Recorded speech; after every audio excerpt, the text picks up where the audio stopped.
Amaranta Úrsula regresó con los primeros ángeles de diciembre, empujada por brisas de velero, llevando al esposo amarrado por el cuello con un cordel de seda. Apareció sin ningún anuncio,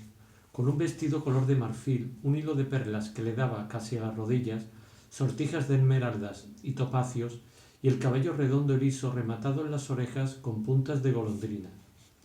El hombre con quien se había casado 6 meses antes era un flamenco maduro, esbelto, con aires de navegante. No tuvo sino que empujar la puerta de la sala para comprender que su ausencia había sido más prolongada y demoledora de lo que ella suponía. «Dios mío», gritó más alegre que alarmada,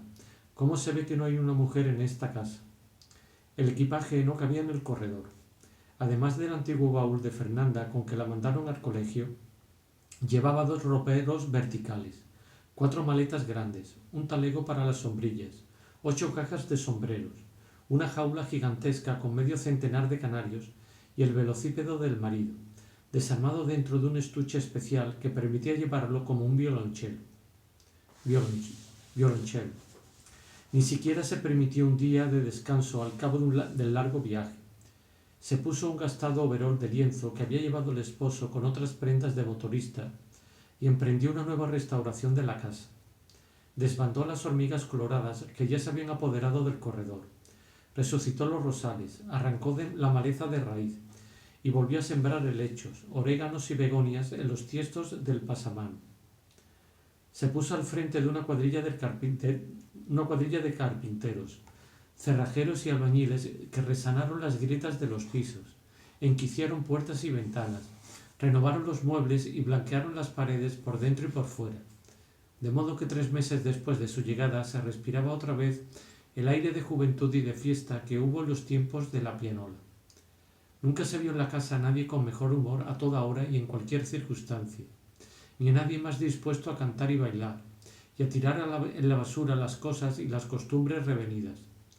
De un escobazo acabó con los recuerdos funerarios y los montones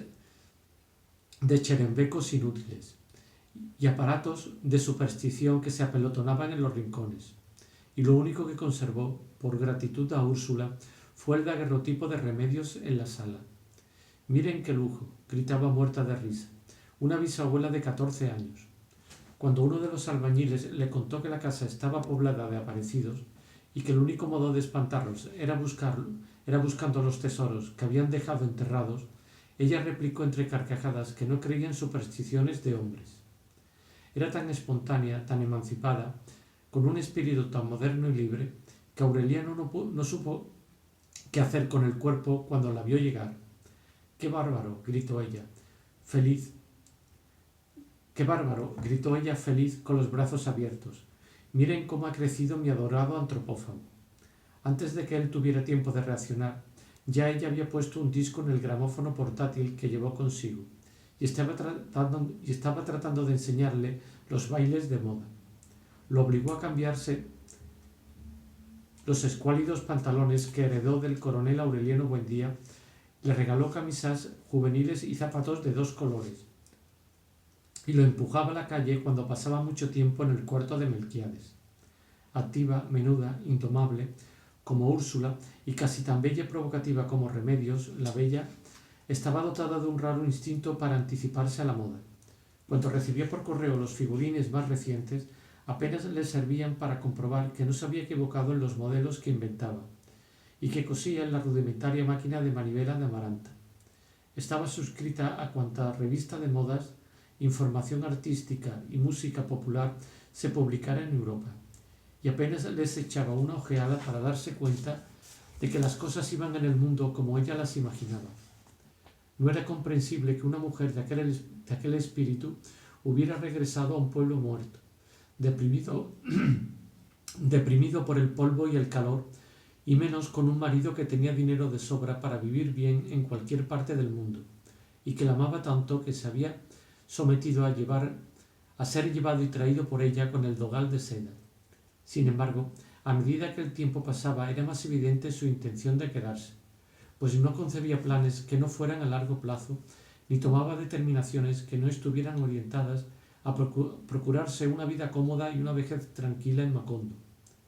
La jaula de canarios demostraba que esos propósitos no eran improvisados. Recordando que su madre le había contado en una carta el exterminio de los pájaros, había retrasado el viaje varios meses hasta encontrar un barco que hiciera escala en las Islas Afortunadas, y allí seleccionó las 24 parejas de canarios más finos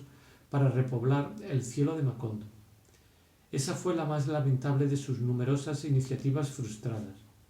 A medida que los pájaros se reproducían, Amaranta Úrsula los iba soltando por parejas, y más tardaban en sentirse libre que en fugarse del pueblo. En vano procuró encariñarlos con la pajarera que construyó Úrsula en la primera restauración. En vano les falsificó nidos de esparto en los almendros, y regó alpiste en los techos y alborotó a los cautivos para que sus cantos disuadieran a los desertores, porque éstos se remontaban a la primera tentativa y daban una vuelta en el cielo, apenas el tiempo indispensable para encontrar el rumbo de regreso a las Islas Afortunadas. Un año después del retorno, aunque no hubiera conseguido entablar una amistad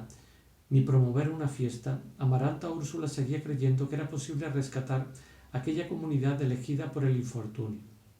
Gastón, su marido, se cuidaba de no contrariarla, aunque desde el mediodía mortal en que descendió del tren comprendió que la determinación de su mujer había sido provocada por un espejismo de nostalgia. Seguro de que sería derrotada por la realidad, no se tomó siquiera el trabajo de armar el velocípedo, sino que se dio a perseguir los huevos más lúcidos entre las telarañas que desprendían los albañiles y los abría con las uñas, y se gastaba las horas contemplando con una lupa las arañitas minúsculas que salían del interior. Más tarde, creyendo que Amaranta Úrsula continuaba con las reformas por no dar su brazo a torcer, resolvió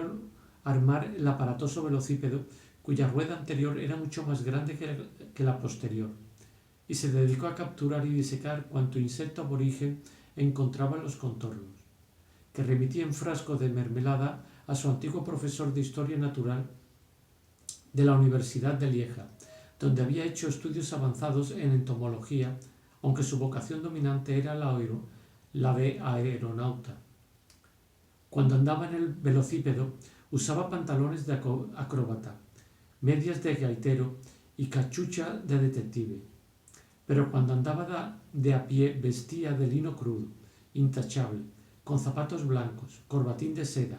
sombrero de carotier y una vara de mimbre en la mano. Tenía unas pupilas pálidas que acentuaban su aire de navegante y un bigotito de pelos de ardilla. Aunque era por lo menos 15 años mayor que su mujer, sus gustos juveniles, su vigilante determinación de hacerla feliz y sus virtudes de buena mente compensaban la diferencia. En realidad, quienes veían aquel cuarentón de hábitos cautelosos, con su sedal al cuello y su bicicleta de circo, no hubiera podido pensar que tenía con su joven esposa un pacto de amor desenfrenado, y que ambos cedían al apremio recíproco en los lugares menos adecuados y donde los sorprendiera la inspiración, como lo hicieron desde que empezaron a verse, y con una pasión que el transcurso del tiempo y las circunstancias, cada vez más insólitas, iban profundizando y enriqueciendo. Gastón no solo era un amante feroz, de una sabiduría y una imaginación inagotables, sino que era tal vez el primer hombre en la historia de la especie que hizo un aterrizaje de emergencia y estuvo a punto de matarse con su novia solo por hacer el amor en un campo de violetas. Se habían conocido 3 años antes de casarse, cuando el biplano deportivo en que él hacía piruetas sobre el colegio en que estudiaba Amaranta Úrsula intentó una maniobra intrépida para eludir el asta de la bandera, y la primitiva armazón de lona y papel de aluminio quedó colgada por la cola en los cables de la energía eléctrica. Desde entonces, sin hacer caso de su pierna entablillada, él iba los fines de semana a recoger a Amaranta Úrsula en la pensión de religiosas donde vivió siempre, cuyo reglamento no era tan severo como deseaba Fernanda, y la llevaba a su club deportivo. Empezaron a amarse a 500 metros de altura en el aire dominical de las landas y más se sentían compenetrados mientras más minúsculos iban haciéndose los seres de la tierra. Ella le hablaba de Macondo como del pueblo más luminoso y plácido del mundo, y de una casa enorme, perfumada de orégano, donde quería vivir hasta la vejez, con un marido leal y 2 hijos indómitos que se llamaran Rodrigo y Gonzalo, y en ningún caso Aureliano y José Arcadio, y una hija que se llamara Virginia y en ningún caso Remedio. Había evocado con una tenacidad tan anhelante el pueblo idealizado por la nostalgia que Gastón comprendió que ella no quisiera casarse si no la llevaba a vivir en Macondo. Él estuvo de acuerdo, como lo estuvo más tarde con el sedán, porque creyó que era un capricho transitorio que más valía defraudar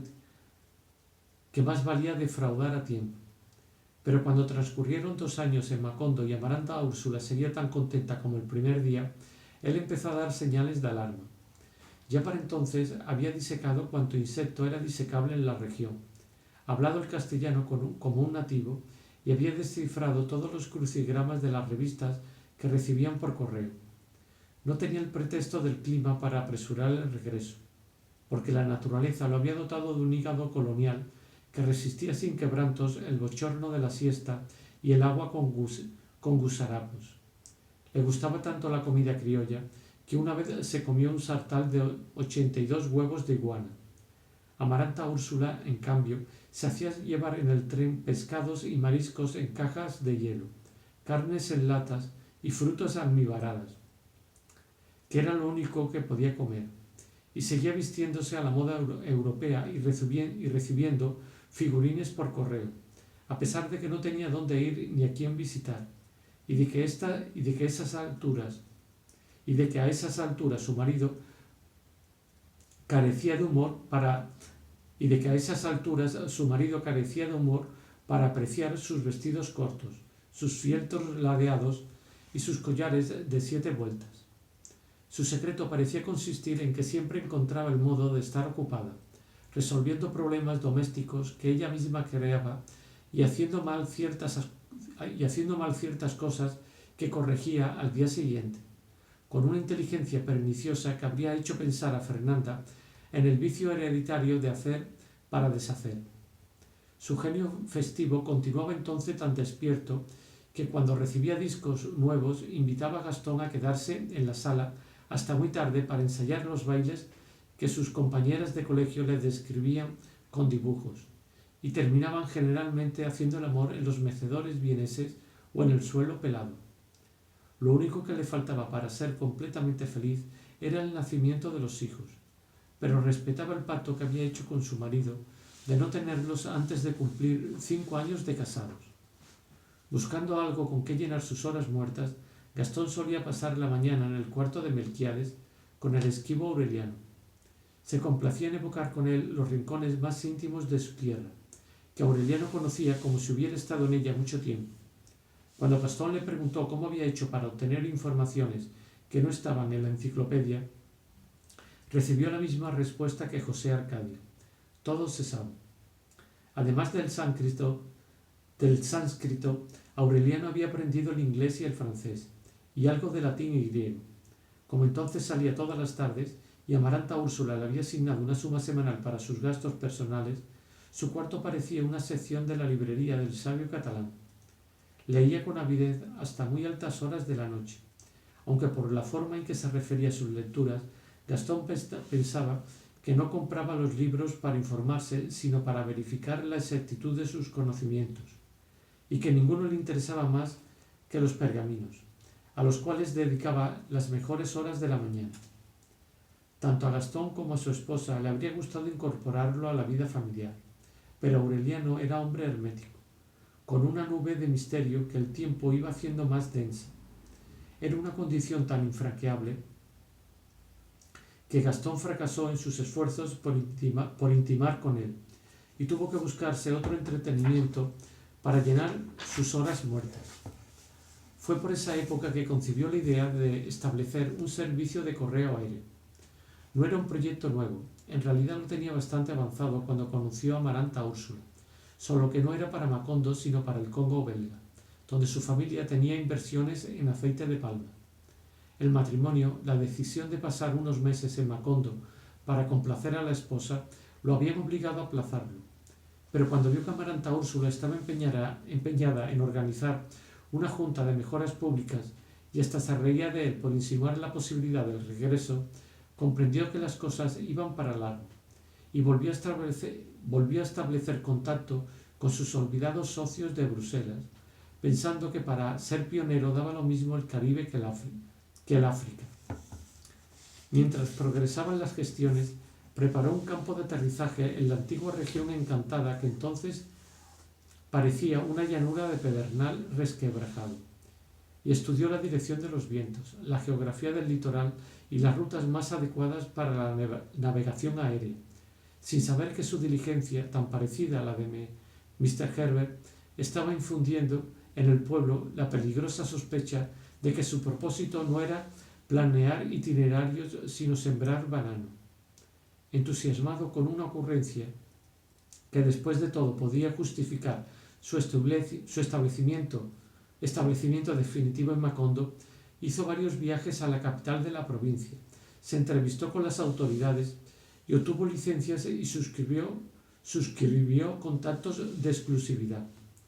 Mientras tanto, mantenía con los socios de Bruselas una correspondencia parecida a la de Fernanda con los médicos invisibles, y acabó de convencerlos de que embarcaran el primer aeroplano al cuidado de un mecánico experto, que lo armara en el puerto más próximo y lo llevara volando a Macondo. Un año después de las primeras mediciones y cálculos meteorológicos, confiando en las promesas reiteradas de sus corresponsales, había adquirido la costumbre de pasearse por las calles mirando el cielo, pendiente de los rumores de la brisa, en espera de que apareciera el aeroplano. Aunque ella no lo había notado, el regreso de Amaranta a Úrsula determinó un cambio radical en la vida de Aureliano. Después de la muerte de José Arcadio, se había vuelto un cliente asiduo de la librería del sabio catalán. Además, la libertad de que entonces disfrutaba y el tiempo de que disponía le despertaron una cierta curiosidad por el pueblo, que recorrió sin asombro. Recorrió las calles polvorientas y solitarias, examinando con un interés más científico que humano el interior de las casas en ruinas, las redes metálicas de las ventanas rotas por el óxido y los pájaros moribundos, y los habitantes abatidos por los recuerdos. Trató de reconstruir con la imaginación el arrasado esplendor de la antigua ciudad de la Compañía Bananera, cuya piscina seca estaba llena hasta los bordes de podridos zapatos de hombre y zapatillas de mujer, y en cuyas casas desbaratadas por la cizaña encontró el esqueleto de un perro alemán todavía atado a una argolla con una cadena de acero, y un teléfono que repicaba, hasta que él lo descolgó. Entendió lo que una mujer angustiada y remota preguntaba en inglés, y le contestó que sí, que la huelga había terminado, que los 3000 muertos habían sido echados al mar, que la compañía bananera se había ido y que Macondo estaba por fin en paz desde hacía muchos años. Aquellas correrías lo llevaron al postrado barrio de Tolerancia, donde en otros tiempos se quemaban mazos de billetes para animar la cumbiamba, y que entonces era un vericueto de calles más afligidas y miserables que las otras, con algunos focos rojos todavía encendidos y con yermos salones de baile adornados con piltrafas de guirnaldas, donde las macilentas y gordas viudas de nadie, las bisabuelas francesas y las matriarcas babilónicas continuaban esperando junto a las vitrolas. Aureliano no encontró quien recordara a su familia, ni siquiera al coronel Aureliano Buendía, salvo el más antiguo de los negros antillanos, un anciano cuya cabeza algodonada le daba el aspecto de un negativo de fotografía, que seguía cantando en el pórtico de la casa los salmos lúgubres del atardecer. Aureliano conversaba con él en el enrevesado papiamento que aprendió en pocas semanas, y a veces compartía el caldo de cabezas de gallo que preparaba la bisnieta, una negra grande, de huesos sólidos, caderas de yegua y tetas de melones vivos, y una cabeza redonda, perfecta, acorazada por un duro capacete de pelos de alambre, que lo prefería al almófar de un guerrero medieval. Se llamaba Nigromanta. Por esa época Aureliano vivía de vender cubiertos, palmatorias y otros chécheres de la casa. Cuando andaba sin un céntimo, que era lo más frecuente, conseguía que las fondas del mercado le regalaran las cabezas de gallo que iban a tirar en la basura, y se las llevaba a Nigromanta para que le hiciera sus sopas. Y se las llevaban para que hicieran sus sopas aumentadas con verdolaga y perfumadas con hierbabuena. Al morir el bisabuelo, Aureliano dejó de frecuentar la casa, pero se encontraba Nigromanta bajo los oscuros almendros de la plaza, cautivando con sus silbos de animal montuno a los escasos trasnochadores. Muchas veces la acompañó hablando en papiamento de las sopas de cabezas de gallos y otras exquisiteces de la miseria, y hubiera seguido haciéndolo si ella no lo hubiera hecho caer en la cuenta de que su compañía le ahuyentaba a la clientela. Algunas veces sintió la tentación, y aunque la propia Nigromanta le hubiera parecido una culminación natural de la nostalgia compartida, no se acostaba con ella. De modo que Aureliano seguía siendo virgen cuando Amaranta Úrsula regresó a Macondo y le dio un abrazo fraternal que lo dejó sin aliento. Cada vez que la veía, y peor aún cuando ella le enseñaba los bailes de moda, él sentía el mismo desamparo de esponjas en los huesos que turbó a su tatarabuelo cuando Pilar Ternera le puso pretextos de baraja en el granero. Tratando de sofocar el tormento, se sumergió más a fondo en los pergaminos y eludió los halagos inocentes de aquella tía que emponzoñaba sus noches con efluvios de tribulación. Pero mientras más la evitaba, con más ansiedad esperaba su risa pedregosa, sus aullidos de gata feliz y sus canciones de gratitud, agonizando de amor a cualquier hora y en los lugares menos pensados de la casa. Una noche, a 10 metros de su cama, en el mesón de platería, los esposos del vientre desquiciado desbarataron la vidriera y terminaron amándose en un charco de ácido muriático. Aureliano no solo no pudo dormir un minuto, sino que pasó el día siguiente con calentura, sollozando de rabia. Se le hizo eterna la llegada de la primera noche en que esperó a Nigromanta a la sombra de los almendros, atravesado por las agujas de hielo de la incertidumbre y apretando en el puño el peso con 50 centavos que le había pedido Amaranta Úrsula, no tanto porque lo necesitaba como para complicarla, envilecerla y prostituirla de algún modo con su aventura. Nigromanta lo llevó a su cuarto alumbrado con veladoras de su perchería, a su cama de tijeras con el lienzo percudido de malos amores, y a su cuerpo de perra brava, empedernida, desalmada, que se preparó para despacharlo como si fuera un niño asustado, y se encontró de pronto con un hombre cuyo poder tremendo exigió a sus entrañas un movimiento de reacomodación sísmica.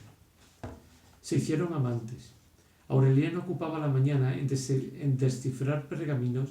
y a la hora de la siesta iba al dormitorio soporífero donde el Nigromanta lo esperaba para enseñarlo a hacer primero como las lombrices, luego como los caracoles y por último como los cangrejos, hasta que tenía que abandonarlo para acechar amores extraviados.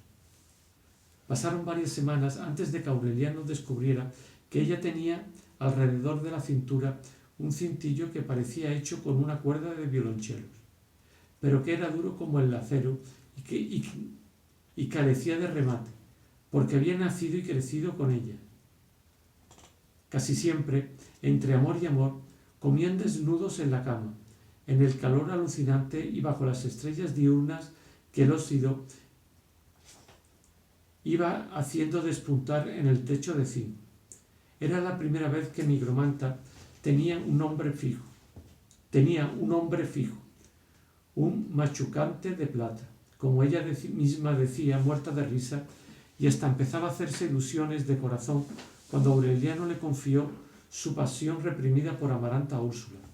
que no había conseguido remediar con la sustitución, sino que le iba torciendo cada vez más las entrañas a medida que la experiencia ensanchaba el horizonte del amor. Entonces Nigromanta siguió recibiéndolo con el mismo calor de siempre, pero se hizo pagar los servicios con tanto rigor que cuando Aureliano no tenía dinero, que se los cargaba en la cuenta que lo llevaba con números, en la cuenta que no llevaba con números, sino con rayitas que iba trazando con la uña del pulgar detrás de la puerta. Al anochecer, mientras ella se quedaba barloventeando en las sombras de la plaza, Aureliano pasaba por el corredor como un extraño,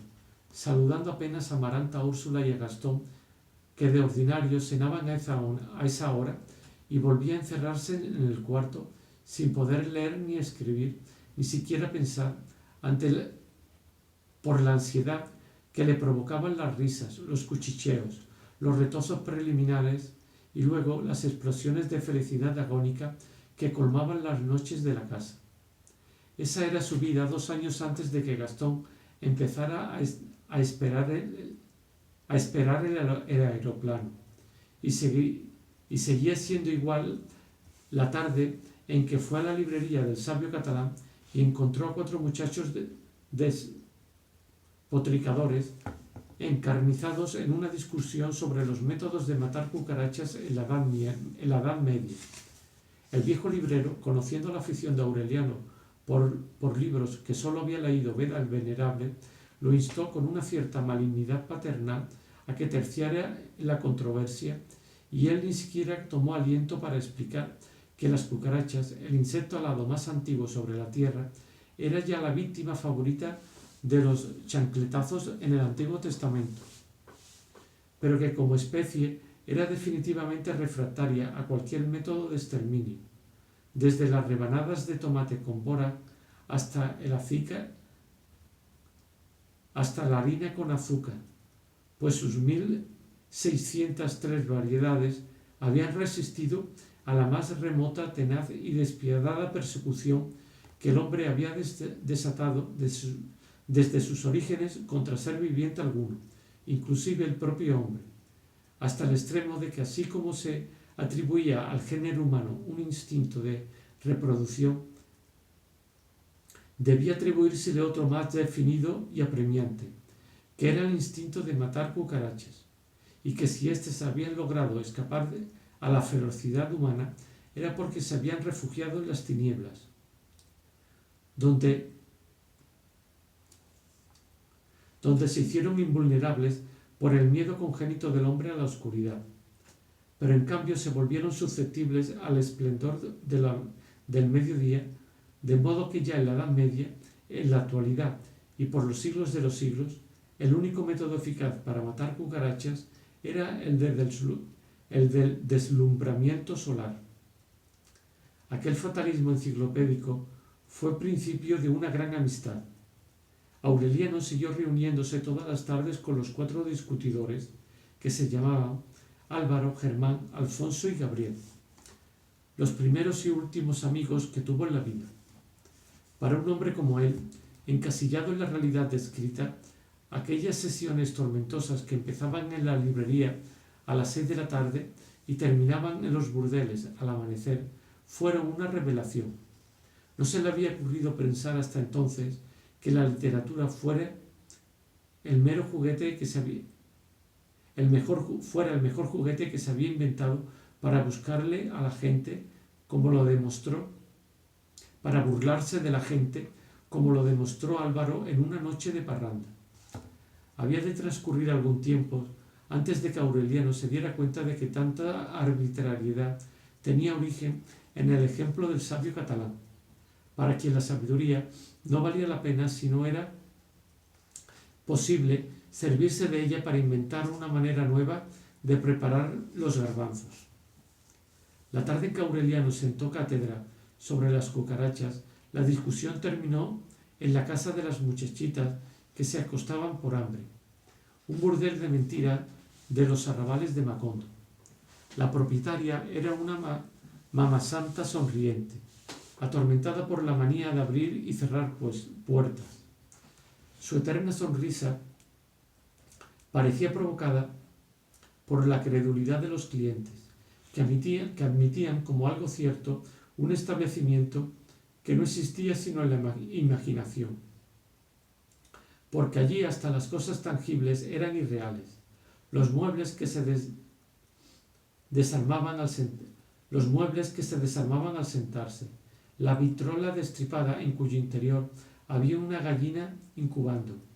el jardín de flores de papel, los almanaques de años anteriores a la llegada de la compañía bananera, los cuadros con litografías recortadas de revistas que nunca se editaron,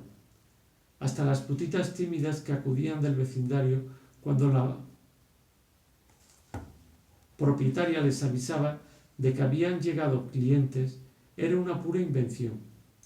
Aparecían sin saludar con los trajecitos floreados de cuando tenían 5 años menos, y se los quitaban con la misma inocencia con que se los habían puesto, y en el paroxismo del amor exclamaban asombradas: ¡qué barbaridad! Mira cómo se está cayendo ese techo. Y tan pronto como recibían su peso con 50 centavos, se lo gastaban en un pan y un pedazo de queso que les vendía la propietaria. Más risueña que nunca, aunque solamente ella sabía que tampoco esa comida era verdad. Aureliano, cuyo mundo de entonces empezaba en los pergaminos de Melquiades y terminaba en la cama de Nigromanta, encontró en el burdelito imaginario una cura de burro para la timidez. Al principio no lograba llegar a ninguna parte, en unos cuartos donde la dueña entraba en los mejores momentos del amor y hacía toda clase de comentarios sobre los encantos íntimos de los protagonistas. Pero con el tiempo llegó a familiarizarse tanto con aquellos percances del mundo que una noche más desquiciada que las otras se desnudó en la salita de recibo y recorrió la casa llevando en equilibrio una botella de cerveza sobre su masculinidad inconcebible. Fue él quien puso de moda las extravagancias que la propietaria celebraba con una sonrisa eterna, sin protestar, sin creer en ella, lo mismo que cuando Germán trató de incendiar la casa para demostrar que no existía, que cuando Alfonso torció el pescuezo al loro y lo echó en la olla donde empezaba a hervir el sanchoco de gallina. Aunque Aureliano se sentía vinculado a los 4 amigos por un mismo cariño y una misma solidaridad, hasta el punto de que pensaba en ellos como si fueran uno solo, estaba más cerca de Gabriel que de los otros. El vínculo nació la noche en que le habló casualmente del coronel Aureliano Buendía, y Gabriel fue el único que no creyó que se estuviera burlando de alguien. Hasta la dueña, que no solía intervenir en las conversaciones, discurrió con la rabiosa pasión de comadrona que el coronel Aureliano Buendía, de quien en efecto había oído hablar alguna vez, era un buen personaje.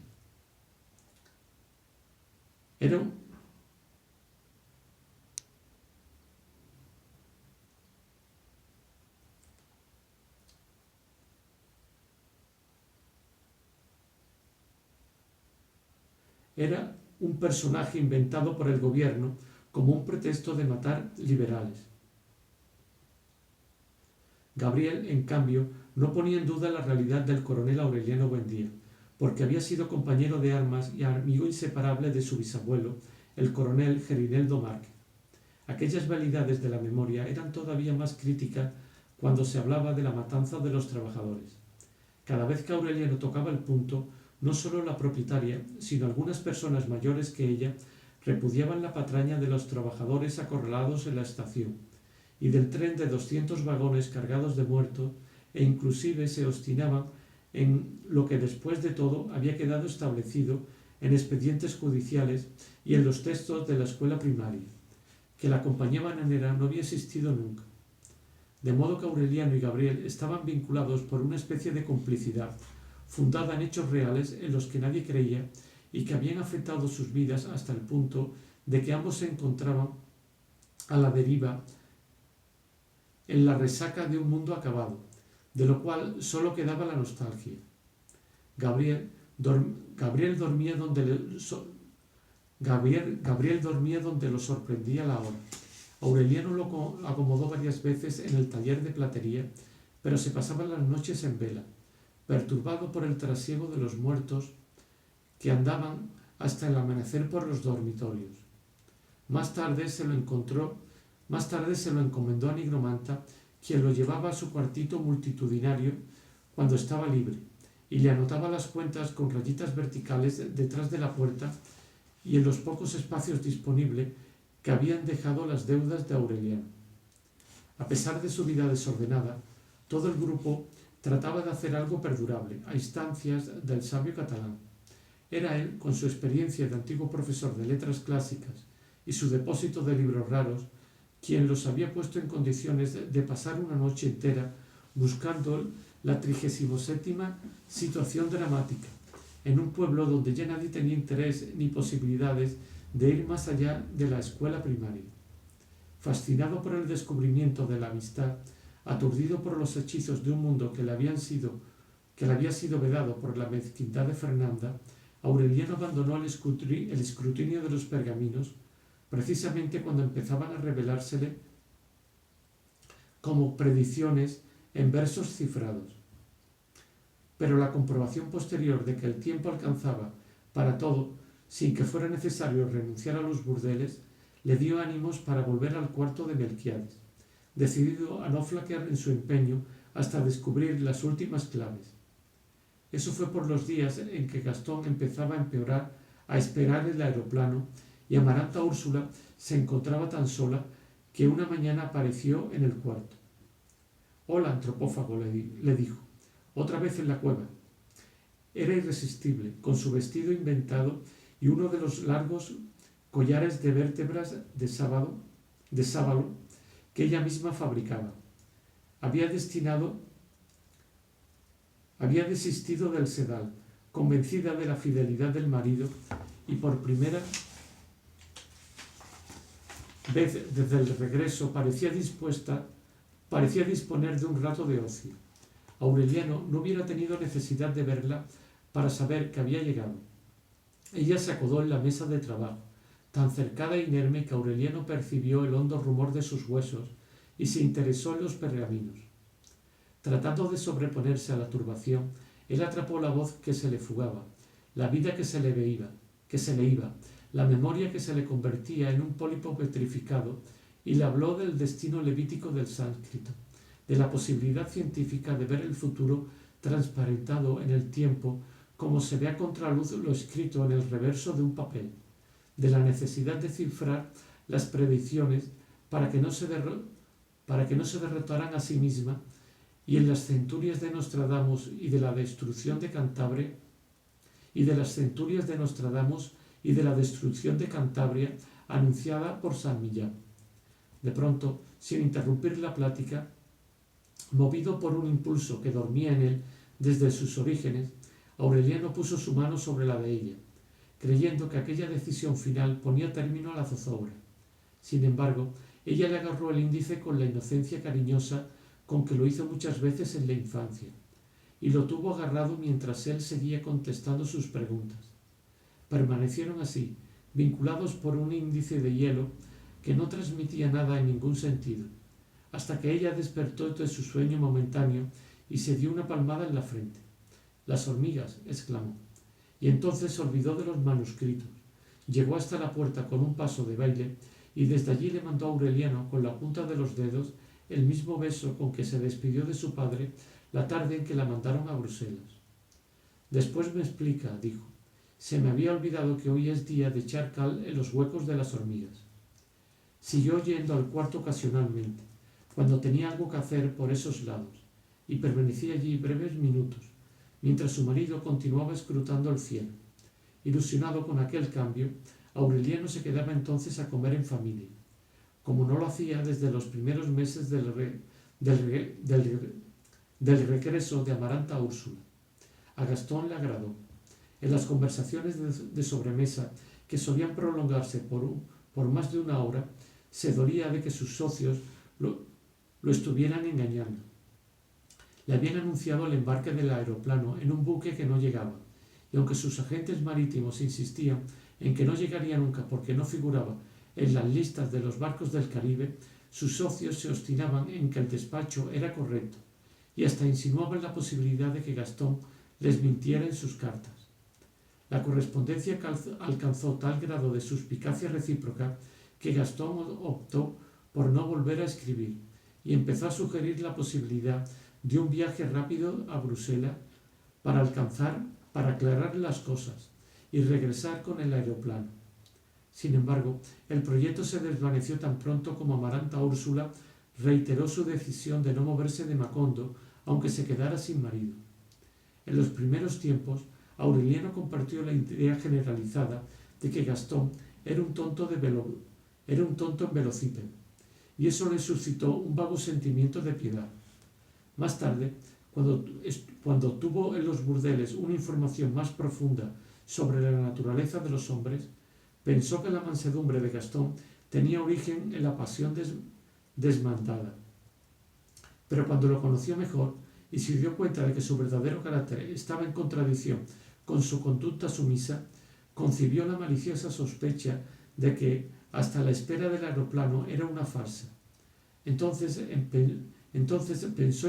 que Gastón no era tan tonto como lo aparentaba, sino al contrario, un hombre de una constancia, una habilidad y una paciencia infinitas, que se había propuesto vencer a la esposa por el cansancio de la eterna complacencia, del nunca decirle que no, de disimular una conformidad sin límite, dejándola enredarse en su propia telaraña, hasta el día en que no pudiera soportar más el tedio de las ilusiones al alcance de la mano y ella misma hiciera las maletas para volver a Europa. La antigua piedad de Aureliano se transformó en una animadversión virulenta. Le pareció tan perverso el sistema de Gastón, pero al mismo tiempo tan eficaz, que se atrevió a prevenir a Amaranta Úrsula. Sin embargo, ella se burló de su suspicacia, sin vislumbrar siquiera la desgarradora carga de amor, de incertidumbre y de celos que llevaba dentro. No se le había ocurrido pensar que suscitaba en Aureliano algo más que un afecto fraternal, hasta que se pinchó un dedo tratando de destapar una lata de melocotones y él se precipitó a chuparle la sangre con una avidez y una devoción que le erizaron la piel. Aureliano, rió ella inquieta, eres demasiado malicioso para ser un buen murciélago. Entonces Aureliano se desbordó. Dándole besitos huérfanos en el cuenco de la mano, abrió los pasadizos más recónditos de su corazón y se sacó una tripa interminable y macerada, el terrible animal parasitario que había incubado en el martirio. Le contó cómo se levantaba a medianoche para llorar de desamparo y de rabia en la ropa íntima que ella dejaba secando en el baño. Le contó con cuánta ansiedad le pedía a Nigromanta que chillara como una gata y sollozara en su oído Gastón, Gastón, Gastón, y con cuánta astucia saqueaba sus frascos de perfume para encontrarlo en el cuello de las muchachitas que se acostaban por hambre. Espantada con la pasión de aquel desahogo, Amaranta Úrsula fue cerrando los dedos, contrayéndolos como un molusco, hasta que su mano herida, liberada de todo dolor y todo vestigio de misericordia, se convirtió en un nudo de esmeraldas y topacios, y huesos pétreos e insensibles. Bruto, dijo como si estuviera escupiendo, me voy a Bélgica en el primer barco que salga. Álvaro había llegado una de esas tardes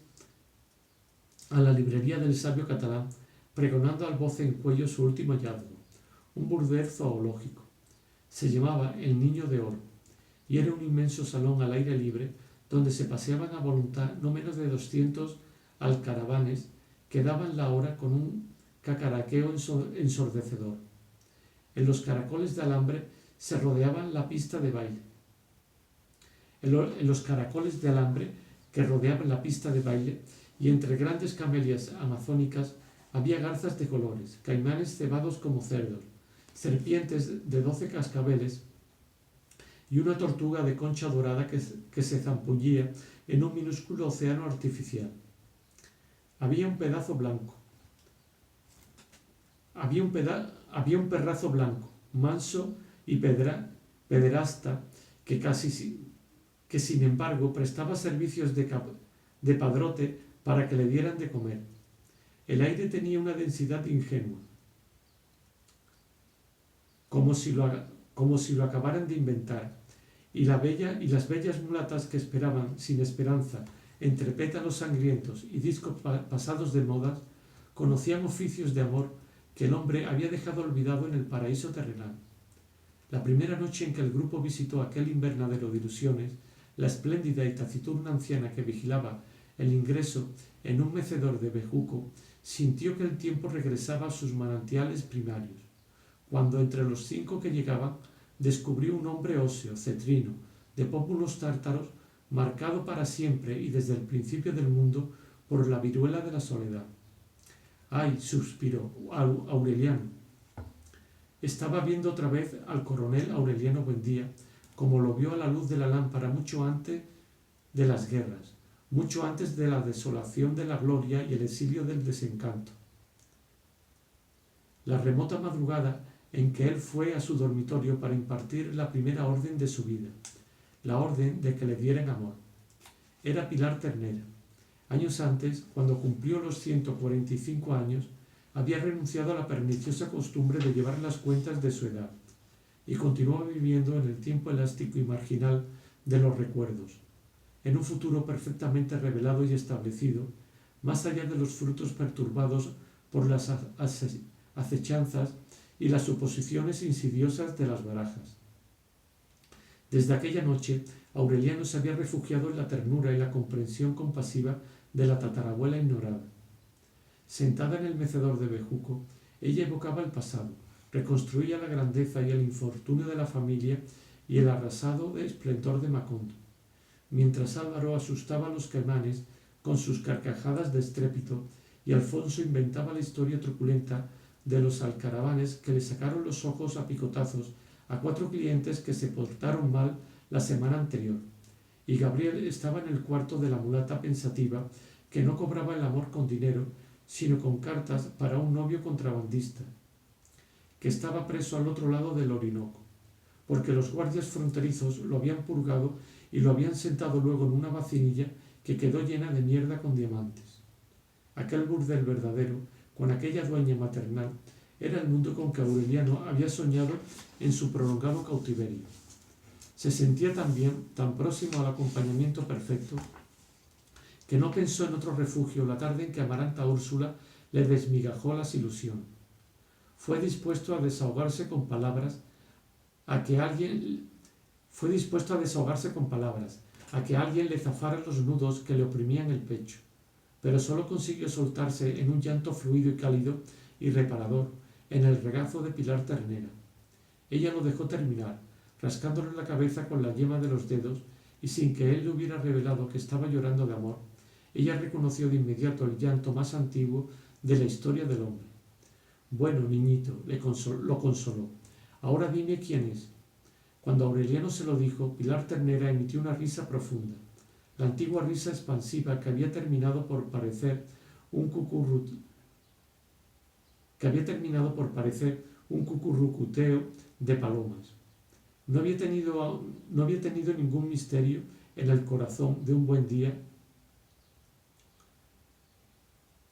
No había ningún misterio en el corazón de un buen día que fuera impenetrable para ella, porque un siglo de naipes y de experiencias le había enseñado que la historia de la familia era un engranaje de repeticiones irreparables, una rueda giratoria que hubiera seguido dando vueltas hasta la eternidad, de no haber sido por el desgaste progresivo e irremediable del eje. No te preocupes, sonrió. En cualquier lugar en que esté ahora, ella te está esperando. Eran las 4:30 de la tarde, cuando Amaranta Úrsula salió del baño. Aureliano la vio pasar frente a su cuarto con una bata de pliegues tenue y una toalla enrollada en la cabeza como un turbante. La siguió casi en puntillas, tambaleándose de la borrachera, y entró en el dormitorio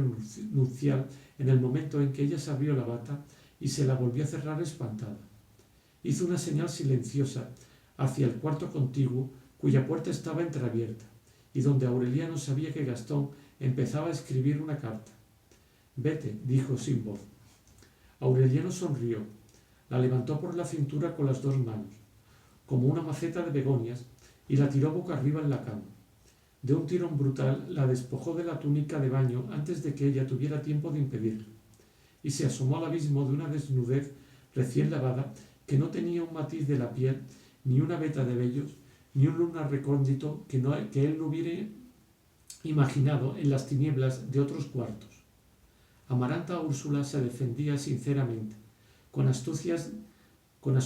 de hembra sabia, comadrejeando el escurridizo y flexible y fragante cuerpo de comadreja, mientras trataba de destroncarle los riñones con las rodillas y le